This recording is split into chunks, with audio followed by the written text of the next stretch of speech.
Hello and welcome to Funny Science Fiction, the live edition.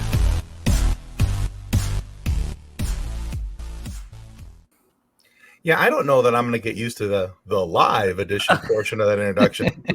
That's going to take some time, or we're going to have to get somebody better to voice it. Andrew. So I was going to say we can't afford James Earl Jones, but no, but when you know people in the voiceover industry, Andrew, sometimes that's an easier thing to do. So welcome to Funny Science Fiction Live, guys. We're really excited to have you all here tonight and watching and listening in at home, playing the home version of Funny Science Fiction Live. But we want you to meet the audience here, who's in our little corral of funniness. So we have a couple of guests with us tonight, and our guests are the host of the Voiceover Coffee Shop and the man whose name I was coughing just a moment ago, Andrew Morrison. Andrew, thank you for being here. It's a pleasure. Yeah, and then we also have the co-host of Within the Head of Fredd and Ending the Stigma. He hosts those two wonderful podcasts. Fredd Carroll. Fredd, thank you for being our guest as well. Thank you. Thanks for letting me come in. I'm not funny, though. I'm not a funny guy. I think you're funny in your own way. Usually not in a PG way, though. You're really challenging me tonight. Well, I have absolute faith in you that you can pull it off. I will. We're helping you expand your boundaries. Well, because see, when we were talking about what to do on the show tonight, he kept telling me he was a pro. So we're going to put this to a little bit of a challenge tonight and see. So John did like the new intro that John Wass is Kathleen's husband. That's the one that she said she can't control anymore. Yeah. But he's going to be commenting quite often. And then, of course, Mick said hi to everyone except for Fredd. That might have something to do with last night's show of Within the Head of Fredd. I'll let you guys find out that one on your own. I just hear the name Fredd, and I'm like, I get it. My older brother's name is Fredd, and I'm just like, every time you say it, I'm like, I don't get it. There is that. I understand not welcoming Fredd. Sorry. So before we get into everything else, and the reason why we have these two guys here, I have something I want to show off real quick. And there's a gentleman that I've been doing a little bit of work with. So he hosts or runs a company rather called Bark Art. So I got to back up a little bit so y'all can see this. He made this for me. Hope you guys can see that nice and clear. Oh, neat. Yeah, that is Thor's hammer. That's Mjolnir. And so he made this for me. He used to make them these really big ones, and I told him, I said, well, I want one that's more wieldy, one that's more, worthy for Tim to wield. Yes. What's it made of, Tim? It's actually made out of wood. It's called the company is called Bark Art. So it just has to be light enough that Tim can actually pick it up. It wasn't so much that, as Nathan has pointed out, I'm pure of heart. Thank you very much. Suck up. That's why I like Nathan. But anyway, if you go to Facebook and you look up Bark Art, these guys can do, if it's made out of wood, they can do it. They put it together, they send it out. They have some amazing stuff going on over there. But check them out. All the things they're doing. He has a Captain America shield that he's done. It looks really cool. But before they get super popular, you're going to want to get your orders in now. Throw some business their way. It's a nice up-and-coming company. And yes, Nathan, I am worthy. Thank you for noting it. All right, so. Suck up. That's right. All right, so we've got a little bit of a different tone here tonight with our two guests. We're going to play a little bit of a game with them. We asked them, instead of doing our regular interview style show where we bring somebody on, we ask them questions and, kind of our normal shtick, what we thought would be fun is to have these two gentlemen on from different podcasts, different lanes, and have them introduce to us the worst sci-fi in their opinion, and then try to sell us on it. They're not going to tell us the name of the show, but they're going to kind of sell us on it and why we should want to watch it and try to make it sound like a good sci-fi show or movie. Give us that sales pitch. Tell us what it is without telling us what it is. All right, so who wants to be guinea pig number one? Who wants to be first? Andrew, you're younger and better Volunteers looking. tribute, I suppose. And this is when we find out they actually picked the same show. Yeah, I doubt that. My show probably came out before Andrew was even born. Well, you know what? I did because I didn't ask them what what their shows were, because that would be cheating. So there's a possibility we could be sharing. My lovely wife says, "Hello, podcasters." Hello, Shayna. Hello. Anyway, I'll stop flirting. So He does it every time, I guys. won't. It's gross. I do. I flirt. She's the only one I get to flirt with. She gets it all. That's the way it works. All right. So go ahead, Andrew. Tell us about your worthy sci-fi. All right. So there's this man out in the middle of the woods, and he was never able to reproduce. He never had a child of his own. So he started to take forth his love of zoology and create this superhuman being, but it gets a little out of control, and the murders and the drownings and the teeth. But then they find out that they only have 3 days in order to destroy this creation, to keep it from reproducing and taking over the world. And I'll give you a hint. It's the sci-fi original. Oh. So not Zoolander. Okay. It's not a comedy. Not a comedy. Okay. All right. Anybody have any first round real guesses? Wow. Dead silence. I am trying to think of No, I sci-fi have originals. one, but I was I going to give can't- them an opportunity to go first. So I have a guess. What Any is Tim's guesses? guess? Let's hear it, Tim. Did you say it was a sci-fi original, like a Sci-Fi Channel original? Mm-hmm. Oh, then my guess is going to be way wrong then. Okay. I was going to say Island of Dr. Moreau. But so it's definitely not that. Okay. Love of Zoology. All right. Do you have more hints for us, or is that where the hit train stops?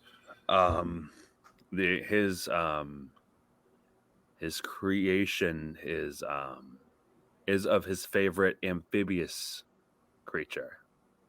No, amphibious. I guess this creature would be amphibious, but it wasn't originally amphibious. How would I say this? Does it have water in the title? No. Mm-mm. Kathleen, no Google searching. I am not. I don't believe you. I believe you, Kathleen. Thank you. I'm also just logged into our YouTube, not just to give us extra views. Juking the stats. All right. Let's see. Would it be Can't be. animal? No. Mm-mm. So it's amphibious. So- It's amphibious now. It's confusing. It It is. is confusing. The Frog Prince.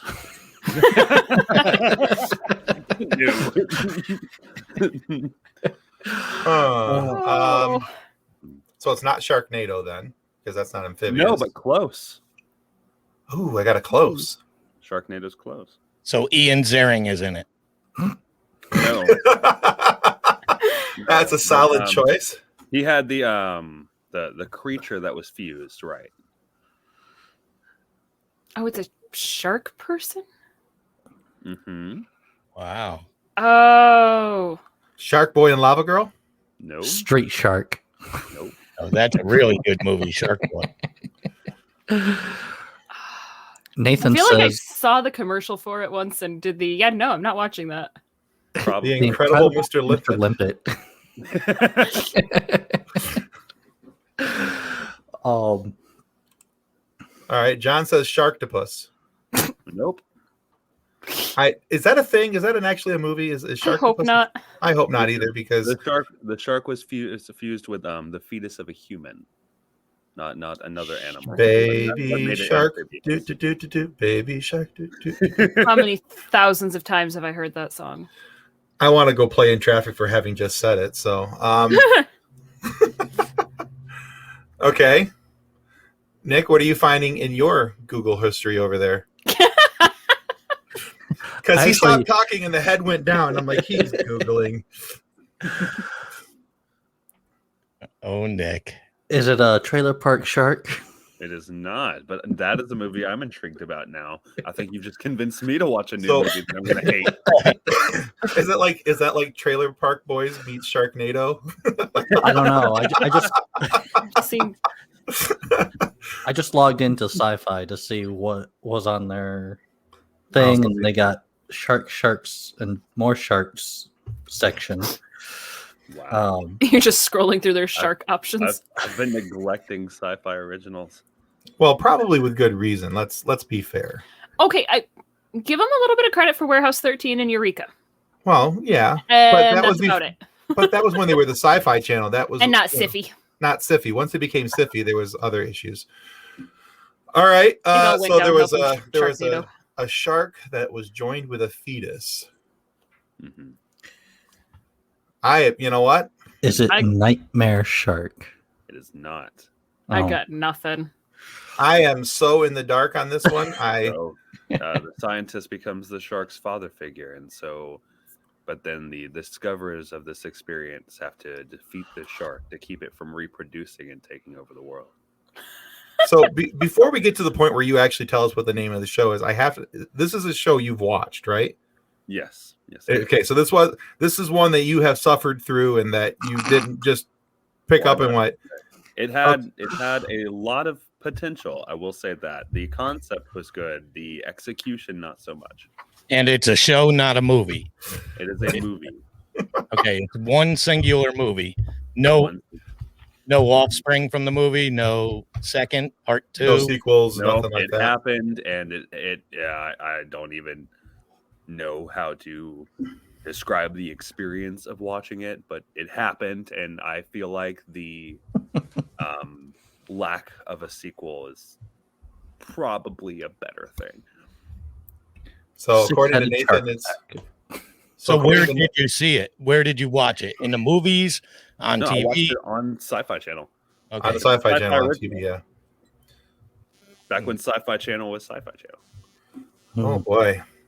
Yeah, I have to say I really have no clue what we're talking about, and clearly it's not according to Nathan. I'll put that back up on the screen.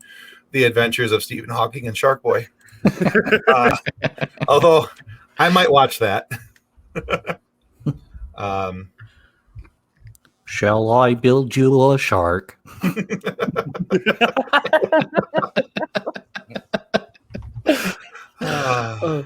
Hammerhead All right. Shark Frenzy. Hammerhead Shark Frenzy. Mm-hmm. That was the name of it. That was the name of it. Wow. Hmm. Now tell us why it's bad. Yeah, so tell us. So other than the fact that it was on the Sci-Fi Channel, tell us why it was bad. I have now pulled up the Wikipedia page for it, and the picture just makes it look like it's bad. So the concept had so much potential of going for this almost Frankenstein's monster meets shark.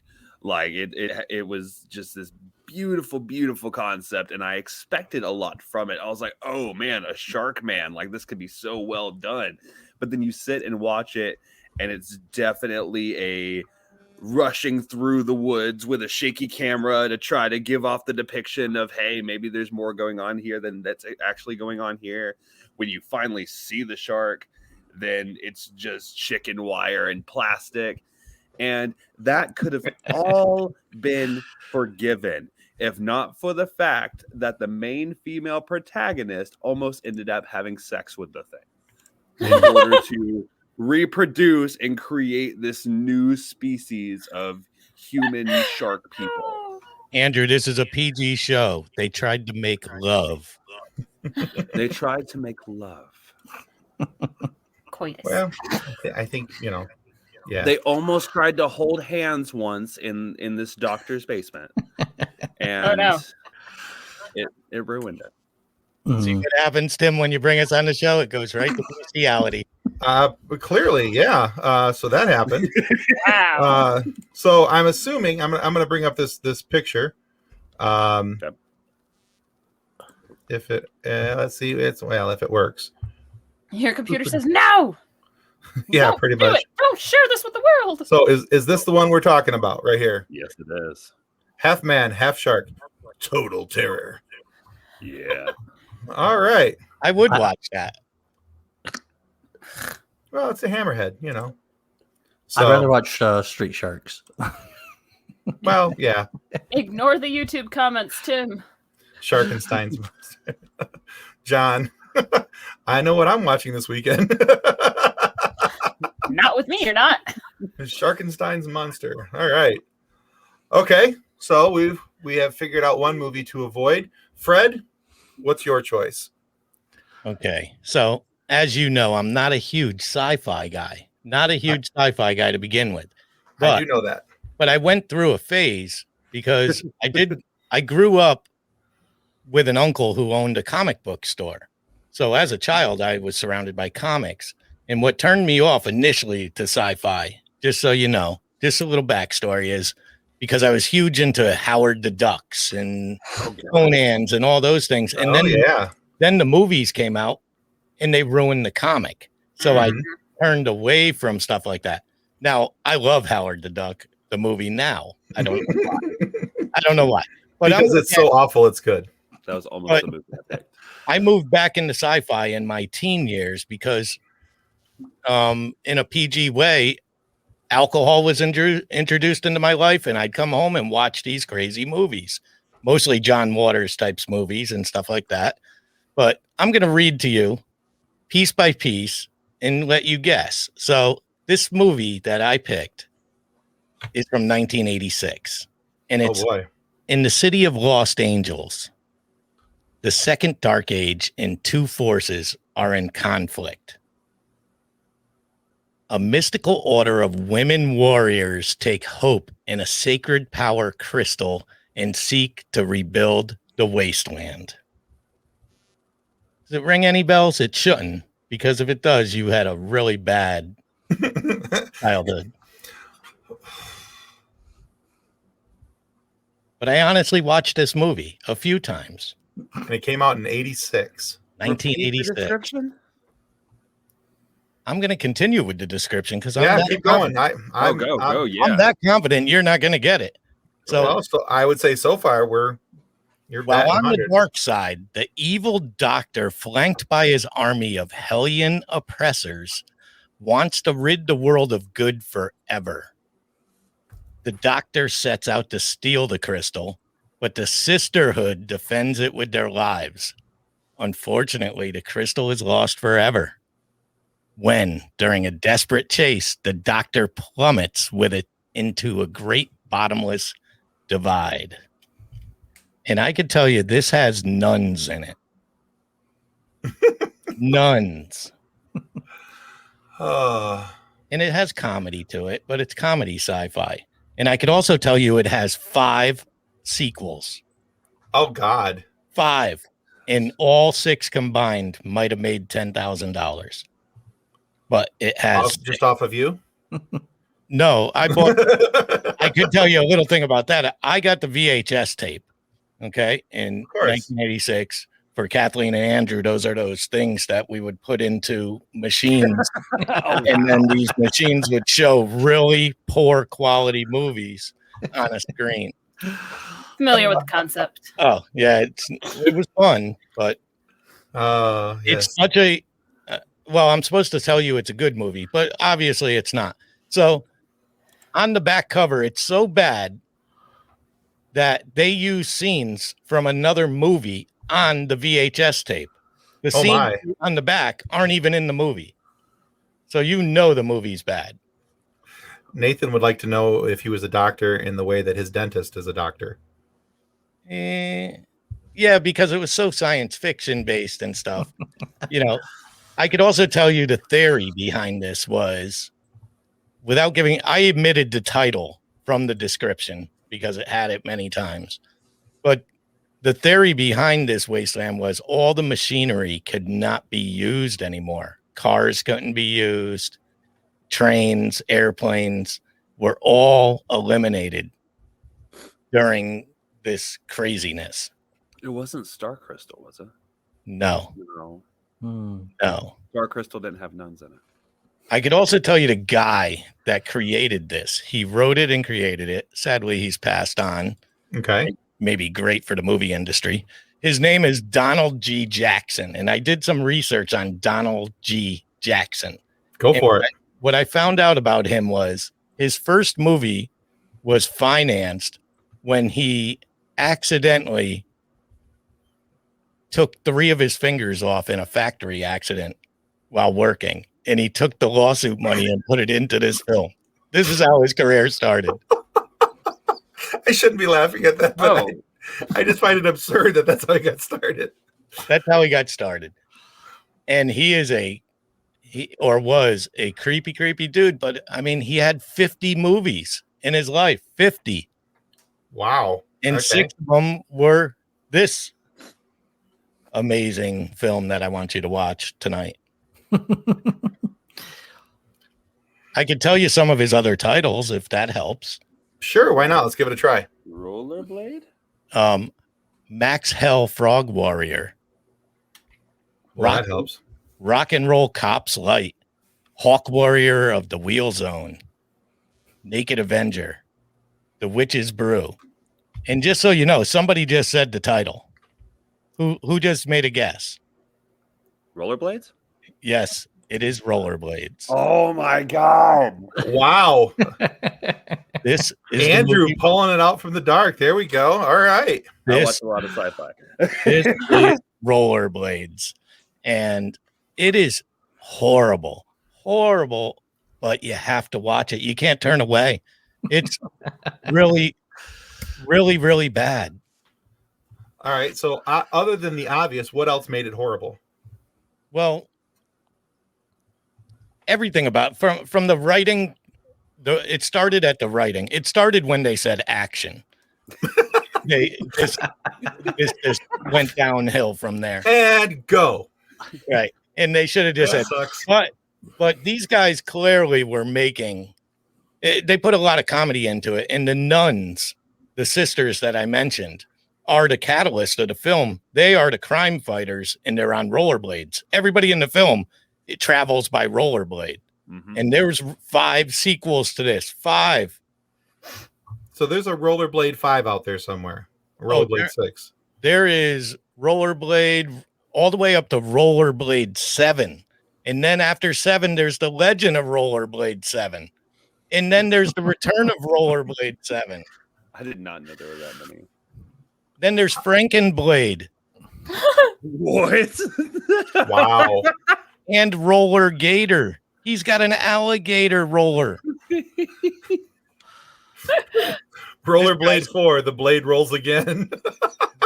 This guy is Nice. out there. Wow. But this was one of those movies that I mixed in with my John Waters stuff. When I would come home late at night, I'd pop in a film, because it was either that or MTV back in 1986. Well, sure. And you pop it in, and I was either going to watch Divine or I was going to watch Rollerblade. And Rollerblade just fell into it. Divine was more to get my parents mad because nothing got a good old Mormon father more upset than a man that dressed in drag.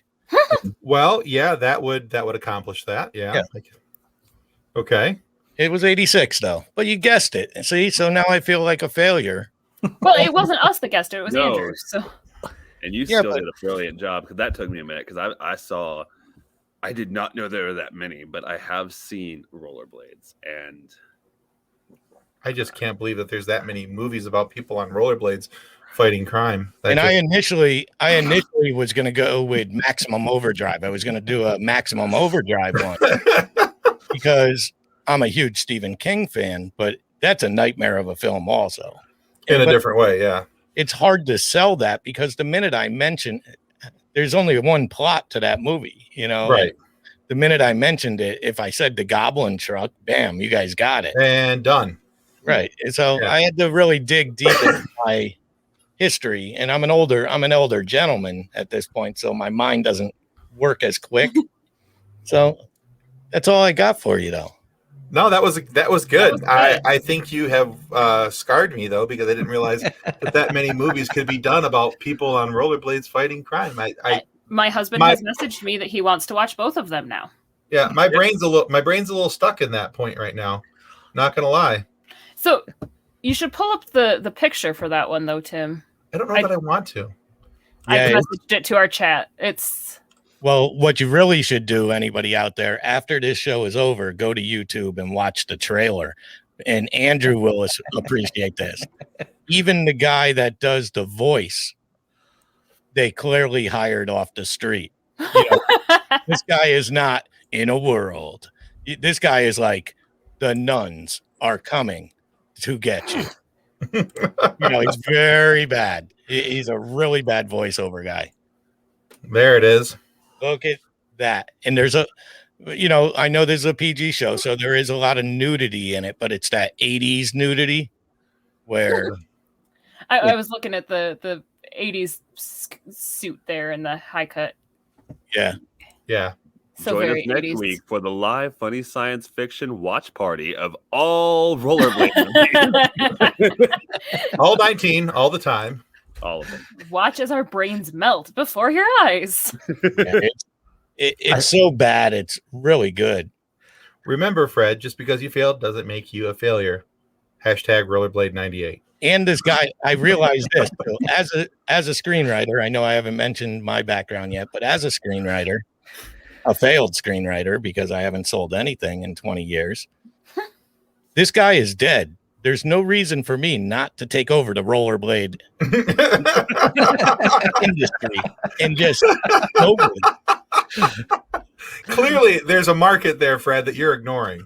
There is. I'm going to cut my fingers off tomorrow, try to sue someone, and make the next 8 rollerblades.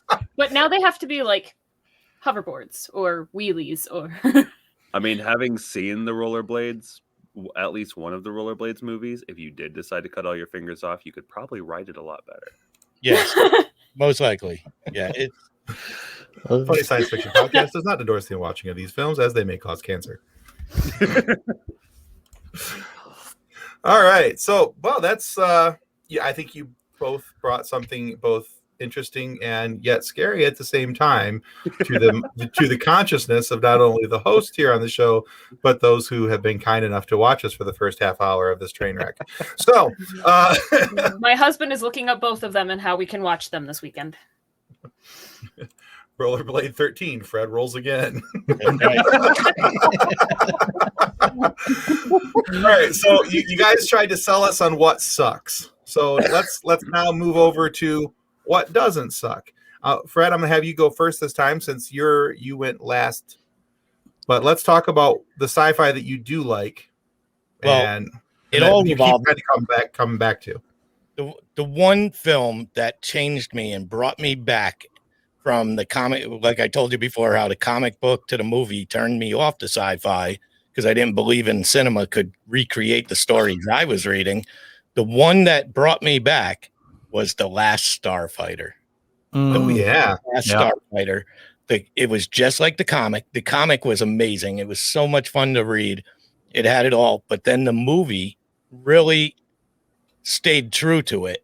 To a point, you know, for the most point, it stayed true. Comic books always have a little more freedom in them, you know, from even the Ninja Turtles. That's something that turned me off. I was a huge Ninja Turtle fan, but I don't know if you guys read the Ninja Turtle originals back in the 80s, but they were not a ton of violent. Them. They were pretty violent.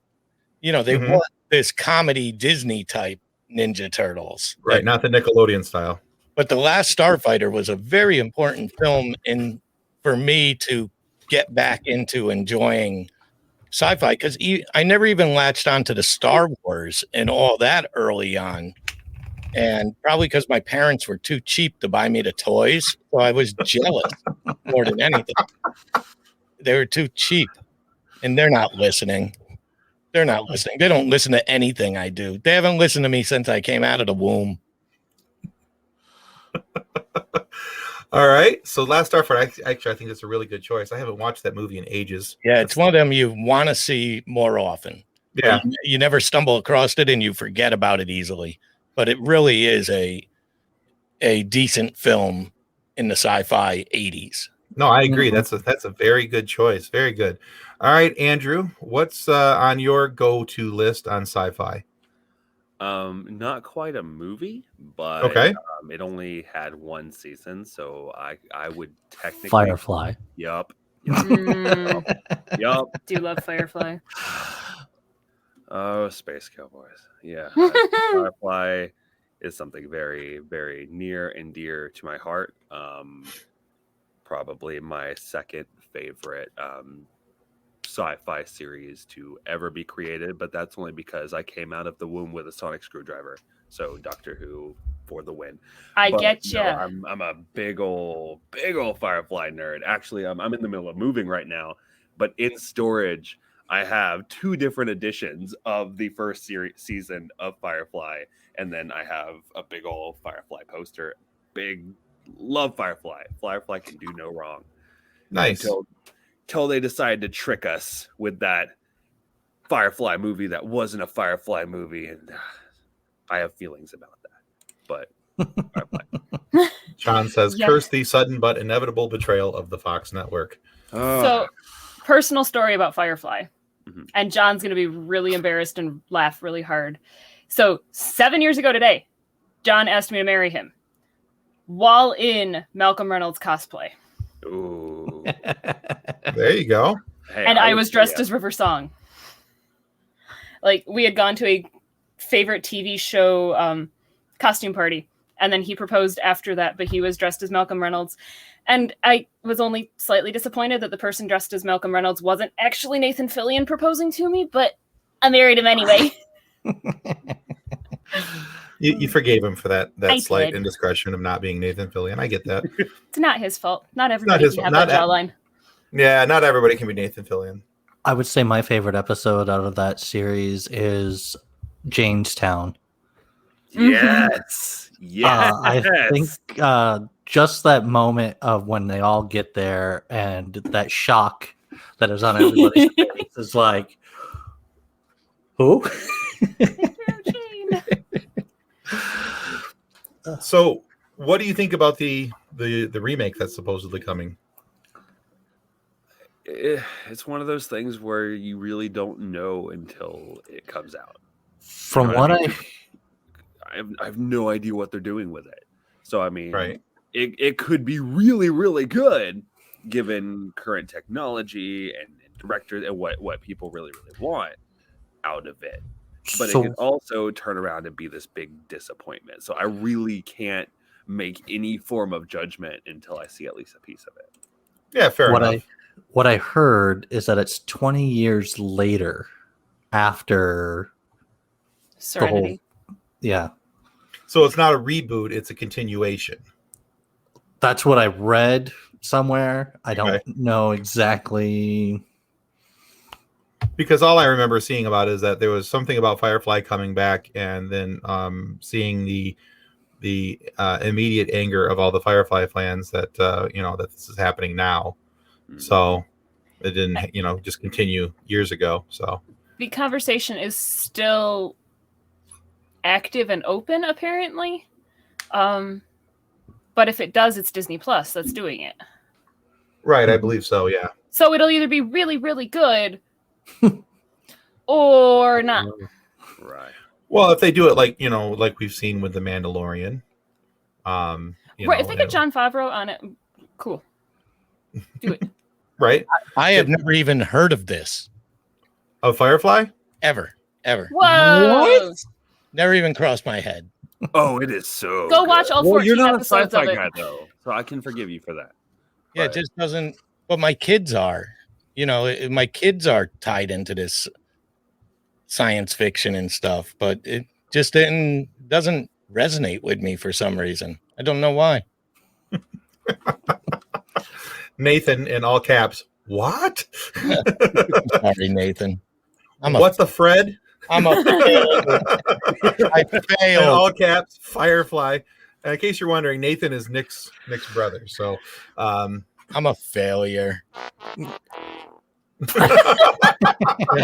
Failure. we have sound effects now. Oh, I do. Oh, okay. I was like, hey, we got sound effects. How cool is that? Look at us being no, it's just Fred. Oh, that's our guest. We're gonna have to have him back every week now, and he's gonna have to. Making us run a feel like soundboard we're for us. special. I'm like, oh wow, we did something cool. Yeah, we didn't do anything cool. We did. We got Fred on here. That's a weird sentence. Yeah, we could do this one, Tim. I got one for you. Okay. Jeff Dwoskin. Name drop. I always have to run my Jeff Dwoskin name drop. Oh, Has he been on your show yet? yes, actually, he has. His episode goes. So Zach and Dylan from Some Nobodies, their episode drops tomorrow morning, and then the following week will be Jeff's episode. Okay, So I'm sure he's going to mention a few people he's met, and well, that's kind of Jeff's thing. Once you guys get to know Jeff, we always kind of tease him about being a name dropper. Jeff's a really good guy, hysterical stand-up comedian. He's got some really good stuff out there, but he has his own show live from Detroit, the Jeff Dwoskin Show, and but yeah, so he's not against a little name dropping every now and then. So. All right, so those are the sci-fis that keep you coming back. So there's Last Starfighter and Firefly. I think those are good choices because now I want to go home and watch Last Starfighter. You should watch Firefly, Tim. I could. I have the technology. A remake, Tim. A remake of the Last Starfighter wouldn't be bad in my mind if they could update it and just bring more to it, but I'm afraid that the video game aspect of it has changed so much. Yeah, it's not the Galaga days anymore with that type of Although that might make it interesting too. And I thought they were remaking Last Starfighter as well. They might be. They make everything over. They're remaking. What do you call it that I have on my wall back there with John Candy and Trains, Planes, and Automobiles. What? Hmm. Yeah, they're remaking it with Kevin Hart and Will Smith right now. Okay, I could probably see that one. I mean, that's a good cast. I just didn't. Well, is it? Be a thing. It is, in my opinion, it is, but only if you reverse the roles, because obviously you're probably thinking Kevin Hart is John Candy role. That's what I would assume. I think if it was the opposite, maybe it could work, just to take away the obvious. But yeah, science fiction, not John. Yeah, no, I get it. Yeah, so here's a little something on the Starfighter thing. So, sequel is still in the works. It's not a remake; it's a sequel. He's saying, and it's with the original writer, so this could be interesting. So, I mean, the artwork for it, if that's the artwork, that looks kind of cool. So that could be interesting. So we'll check that out. All for it. Let them do it. Yeah, if it's a sequel, that could be interesting. It could be a different. I'd rather a sequel than a remake, personally. Yeah, most things. Yeah, on something like this, because the original story was so iconic to me. But all right, well, let's talk a little bit of modern nerdery. So we talked about this in pre-show that. And actually, I think Kathleen wanted to talk about this, so I'm going to shut up. They announced the cast for Obi-Wan today. I know. I'm so excited. Sorry. Tone it down. So I'll bring up that image. You can keep talking. I binge watched 4, 5, and 6 again this weekend. Episodes 4, 5, and 6, because we started with 4, and it just felt wrong to stop before I got to the end of 6. But going from episode 3 to episode 4, and you miss the rise of Vader. And so with the Obi-Wan show being 10 years after episode 3, getting to see Darth Vader come into his power and getting to see Hayden Christensen as Darth Vader is so exciting to me, besides the fact that it's Ewan McGregor. I didn't even know Hayden Christensen was alive. He did a lot less acting after episode 3 because the writings for episode 1, 2, and 3 were horrendous. I love the movies, but the writing was terrible. Well, I'll give you that, especially on 1 and 2. I thought 3 was better, but there was still 3 was better. Yeah, George shouldn't write. He's the idea guy. Yeah, and that was the thing, is that was what John and I were talking about while we were watching it, was he's great for the ideas. He created this open concept world that they got to build so much around his original idea, but don't let him write the dialogue. Right. So I'm kind of curious who these other people are going to be in the episode. So obviously we know that Ewan McGregor will be Obi-Wan. Hayden will be Anakin / Darth Vader. Joel Edgerton is going to reprise his role as Lars, Uncle Lars. And Bonnie, you could tell that Bonnie probably lives where the sun doesn't shine as much, Right. On the other side of the planet. So I'm kind of curious because I like and I can never pronounce this guy's name, but Kumail Nanjiani. Yeah, Nanjiani. He's an amazing actor, and I'm really curious to see what role he'll be playing. Sung Kang is very good, and of course there's Ice Cube Jr. over there in the bottom left corner. So yeah, so I'm really kind of curious what roles these guys are going to be playing in the show, how it's all going to come out. I think from what I've read so far, it's expected to be a 6 to 8 episode miniseries, kind of like what we got with WandaVision and what we're getting with Falcon and Winter Soldier right now. So the only other character that they've confirmed is that Bonnie is going to be Beru. Okay, that's so she's Aunt Beru. Okay. Can we bring back TV shows that have like 20 episodes in a season? I would love that. I mean, I liked that WandaVision was a miniseries. I don't like how it didn't do what we wanted it to, but it was still good. I think it did, and I think it didn't. I think that there was just so many fan theories out there that it was going to be hard to please everybody. Right. And a lot of people were making stuff up where they're like, oh, you mean it's not about this? And they were like, no, that's not what. Another show I have not watched yet. Right. Or the Mandalorian. WandaVision was supposed to be right before Far From Home. That's right around the placement of it. So no, I think they did brilliantly with it. Mm-hmm. Yeah, I'm very curious as to, what all the possible tie-ins are now for the next stage of the MCU, and what possible introductions this set up, because there's so many things where it looks like it could have set up the X-Men, where with the mutants being made, or it looks like they could be bringing in the Fantastic Four. It looks like they possibly introduced 2 members of the Young Avengers in the show, with Speed and Wiccan and. All of the above. I am so ready for them to start doing more Fantastic Four for one particular reason. So the Fantastic Four is one of the few groups that were able to hold the Infinity Gauntlet. And so I'm really wanting to see that tied in. Right. To this version of MCU. Yeah. Yeah, I'm nervous though with anything that says Fantastic Four on it, because 2015 scares me. Yeah.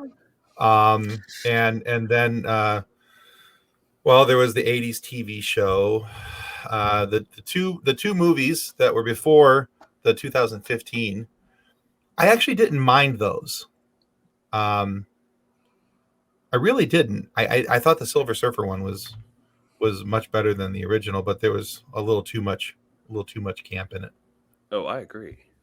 But yeah, they sillied it up too much, and I didn't like the fact that Galactus was just a space cloud. Yeah. I am looking forward to the multiverse. Bring it all together. With the Doctor Strange movie? Yeah. I want all of my fandoms in one spot. Yeah, I think it's going to be kind of cool. It'll give us It's called Disney Plus. Exactly. It's called Disney Plus. Just have them all on screen at the same time now. All right, so let's talk about some of the stuff that's coming up on Disney Plus. And Fredd, I know that you said you haven't watched WandaVision or The Mandalorian, but is there anything that's coming up? I'm going to watch Lord of the Rings first, and then, because I haven't watched that either yet. Seriously, it's a solid choice. It's a good movie. There you go. The books are better. I haven't seen a minute of Harry Potter either yet, so I'm okay with that. That can wait. Yeah, Lord of the Rings is first. I read the books, so I'll go to the Lord of the Rings, and then I'll slowly move through the years from 20 years ago. I'll catch up to you by the time we're in our 80s. There you go. Well, yes, John. Yes, we need a good Doctor Doom. Okay. Absolutely. John, what would your fan casting of Doctor Doom be? That's what I want to know. That is a dangerous question for him. I have half of an imaginary cast for a Fantastic Four that I would like to see, but I'm curious who you would like to see for Doctor Doom. Actually, I have an idea of who I would like to. Yes, Scott Curtis. This is a live broadcast. Hi, Scott Curtis. Bring you back up there for more than half a second because I got a little handsy with the mouse. Getting a little click happy over there. I did get a little click happy. Actually, I have an idea of who I would like to see play Doctor Doom because I would like to see him play a bad guy role, and I think it'd be fun. Waiting I'd like for to an answer from John Wass. I want to see Nathan Fillion play Doctor Doom. Oh, no. He's got now. If you compare him with the Doctor Doom, the guy who was in was it Mad Men or not Mad John Men? Hamm. Not John Hamm, the other guy. Anyway, but he was in the show the with the doctors, the plastic surgeon show. But he played Doctor Doom in the first two movies. There's a similar look there, but Nathan Fillion could hit the sarcasm so much better. And I would like to see Doctor Doom played with a little bit. And Nathan Fillion has the ability to be a little more gruff in his voice, in the way he approaches things. And I would like to see him kind of flex that a little bit in the Doctor I think Doom he character. would make a good villain. I don't know, but going comic book Doctor Doom, he's a little that dude is manipulatively evil. Yeah. I want to see Giancarlo Esposito. Isn't that Okay. Is that how you say his name? I'm not sure. Gideon from Mandalorian, Chicken Dude from Breaking Bad. Yeah. Oh, Okay. yeah. I would like to see him as Doctor Doom. So you want to see Moff Gideon as Doctor Doom? Mm-hmm. That would be pretty cool. Nathan, this is a 10-minute banning. I'm sorry, Jim Carrey. We hate to have to kick you out at this stage of the game. I personally did like his role as Dr. Robotnik. I did too. Yeah. But not quite Dr. I wouldn't say it would be Dr. Doom. There are four people in the MCU universe who S.H.I.E.L.D. say would be the most hazardous villains of all time. And they are Venom, Doctor Doom, and there are two more, and I can't think of who they are right now. I was afraid of the Venom movie when it came out because of how badly Venom was done in Spider-Man 3. That really scared me. All right, so the one before that, John's comment, I have to agree with him on this. All right, here we go. I think I could see that. I kind of want to see Matt Smith take a stab at being a villain. It's an MCU tradition to have a doctor appear as a bad guy. Maybe not Doom, but someone. That would be really cool. David Tennant. David Tennant did so good as Kilgrave. Yes, he was amazing as Kilgrave. Honestly, I think one of the best MCU written villains, and it was a shame that it wasn't on the big screen, but he was brilliant in Jessica Jones. Matt Smith as Doctor Doom could be, or even just any MCU villain that they could pull him in as.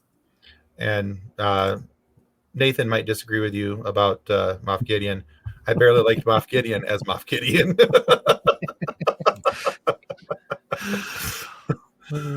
All right. Well, cool.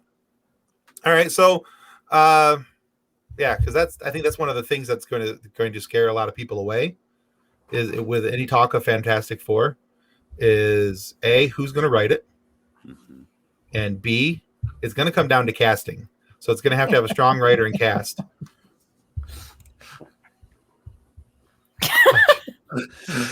Oh, Your brother's got issues, dude. I know. yeah. All right, so let's talk about what's on the horizon for you personally in your own personal shows. We brought you guys on the show. I'm going to give you a couple minutes here for each of you to talk about your shows. Let people know who are listening, who you are, what you are, where you're from, what you're doing. Let's see. Andrew, we'll go alphabetical order. Why don't you go first and talk about your voiceover coffee shop and anything else you got going? Yeah, so my voiceover career has been hitting really hard this year, and it's been really good. It's been getting a lot more love than I ever expected it to. But last year, with the pandemic happening, we have something called VO Atlanta in the voiceover community, Or in Atlanta, it's this giant seminar where you kind of rub elbows with people and you learn, and you have the opportunity to perform in front of casting directors and learn from the best of the best. And it's just this beautiful, wonderful networking opportunity. But with the pandemic, it all happened online. So you don't exactly have the chance to kind of rub elbows with people. So I started just going, and I was like, well, hey, I want people to be a little bit more than a name on a screen or on my Facebook feed or on my LinkedIn or whatever. So I started emailing people and messaging people and being like, hey, you've got like 10 to 15 minutes. Do you want to sit and have coffee? And I kind of want to pick your brain a little bit. And I got a lot of the, well, here's my business consultation form. I cost $150 an hour. And I was like, no. It's not really about that. And so expecting maybe 1 or 2 people to opt in a week, I was getting like 200 Zoom meetings scheduled a week. And it was crazy. Because I do a lot of voiceover work. I do animation, video games, audiobooks, e-learning modules for hospitals. I do commercial work. I do promos. But as an animation guy, I don't know what it's like to go work on a Warner Brothers production. As an e-learning guy, I do a lot of e-learning, but I don't know the dark shadows of somebody that's been doing e-learning for like the past 30 years. And through all these Zoom calls, I was gaining all of this information that it was just ridiculous. And I wanted the opportunity to kind of share that as a resource to potential voiceover artists. What exactly do we do every single day that's aside from the same 10 questions you're seeing voiceover artists being asked over and over and over in interviews? How are they instilling value to their clients? What you know them as this role, but what role really sat well with them, and what was the character development process of that like? How do they take their coffee in the morning? So I created something called the Voiceover Coffee Shop, where it was kind of like my little personal resource, and it ended up just getting a lot of love and a lot more traction than I ever expected it to have. So that's what I've been working really, really hard on, and it's been a blast. I've got people like Bob Bergen, who is the voice of Porky Pig, but he's also the voice of No Face from Spirit Away, and Bucky from all the Winter Soldier video games, and Bucky the Squirrel from The Emperor's New Groove. I've got people that do all the narrative stuff for IHOP and Discovery Channel. I got Sam Quasman, who you know Sam. Sam is Little Quacker from Tom and Jerry, and he does a bunch of stuff for Adult Swim. And so it's just me and my friends sitting and having coffee and talking about the voiceover industry, kind of showing behind the smoke and mirrors of what we do. Yeah. Now, I actually subscribe to both you guys and all your podcasts, and I have to say that one of the things I love about the Voiceover Coffee Shop is it's a nice like you already said, it's a nice behind the scenes look. I like the fact that it's not it's not an audition tape. It's not 50 minutes of some guy sitting there going, well, here's a voice I did over here, and this is how I do that voice. It's actually, if somebody's even thinking about getting into the voiceover community, I think that this is a perfect podcast for them to listen to, because they're listening to industry veterans talk about what they do, how they do, why they do it. And it's actually just a really fun conversation to listen to, even if you're not looking to get into voiceovers. Recently, my wife and I were driving back from Virginia, and I think we listened to every episode you had available at the time. Oh, thank you. Yeah, we absolutely enjoyed it. Which is, kind of nice, because my wife and I have very differing opinions on what's entertainment. Love you, honey. And, so that was kind of cool for me. So kudos to you on the Voiceover Coffee Shop. Strongly recommend everybody get a chance to listen to that. Fred, what about you? What do you got going on over there? Well, before we get into me, I wanted to tell Andrew that my next door neighbor is H. John Benjamin's parents are my next door neighbors. And I don't know if you guys know who H. John Benjamin is, but No, but I feel like I need to. Yeah, well, H. John Benjamin is the voice of Archer. He's the voice of the Arby's. He does Family Guy. He does Bob's Burgers. He's all the voices on Bob's Burgers. We need to talk with him. I don't see him that often. I mean, his parents are very elder and live next door to me. So, and he used to be my boss too. So So if you could feign a need to go over there and like repair something on their computer or something, Borrow a and then cup of just get us sugar. the phone number, cup of sugar, bring up a bag of flour, whatever, make it happen. Get us the phone number. And I will. But all right, woohoo. About me, I am the host of Within the Head of Fredd, which is that right there. And Within the Head of Fredd is, I got it rated as rated R. And the only reason it is a rated R podcast is because we are very open-minded. We speak about things that a lot of people do not speak about, but we usually are pretty compassionate about it to a point. Comedy draws a line in certain ways. So Jennifer and I do that, and that's every Saturday. But my newest baby is Ending the Stigma, Path to Recovery, which is a drastic 180-degree turn for me from one show to the other, because this show is more about mental health, and we have live call-ins, and it's a live show. It's on Wednesdays now, 8:30 to 9:30, and we let addicts call into us, and this is done with me and Scott Silverman, who is a life coach out of San Diego. Amazing, and it's been very well received. It's a slow roll and a slow grow, but it's very you feel good after you did it. And you also feel bad, but you also feel fortunate and all the things, so we're very passionate about that. It goes into the suicide. Actually, Tim was on the show with us at one point. I don't remember what we talked about with you. We talked about the importance of recognizing the need for mental health and people acknowledging the need for their own mental health. And that was on the back of my other podcast, Focused on Forward. So that's what I was there as. Wasn't there as funny science fiction. But I don't think funny science fiction and Ending the Stigma go together, but funny science fiction and Within the Head of Fredd might. There you go. Absolutely. And that's why I came on as Focused on Forward. But yeah, you and Scott were kind enough to have me on. And I thought we had a really nice conversation that night. Scott's such an easy guy to work with. Anyway, he's got such a depth of knowledge about all that stuff. And he's lived it. He's lived that life, and he's open about it. And that's what it's going to take to change the mental health spectrum of everything, is just talking about it and ending the stigma. Stop stigmatizing people, whether they're homeless, suicidal, struggling with a life issue, because we've all been there. Maybe not to certain extremes, but we've been there on one end or the other, or you might be on your way there. So what you say today, tomorrow could change everything. So we just got to be a little more compassionate. But other than that, I'm a screenwriter, and I make my money writing books. Books are where my paycheck comes from. There you go. You just had a book come out too, didn't you? No, I have a book coming out April. When is my book coming? April 13th. April 13th. I have it's my company's, it's my first published book as a publisher, and it's called The 70s 8-Track, and it's an anthology of 8 authors who took 8 songs from the 70s and wrote 8 different stories about it. So that's available on Amazon now. And I haven't written a full-length novel in quite a while, and I probably should get back on that. A little. Well, it's not like you've been busy doing other things, like other podcasts and talking to other people and trying to get shows up and going and surviving a global pandemic. That's right. And my children. My children drive me nuts. So. Well, Is that what they're supposed to do? Yeah. Well, not at 20. I don't know. I'm 28, and I think I still drive my mom nuts. So. Yeah. Well, I'm changing my phone number, so she can text me from upstairs. My oldest is 22, and I don't think that has changed yet. So, He even moved away from you, and he's still annoys. He did. But I always tell him that's his superpower.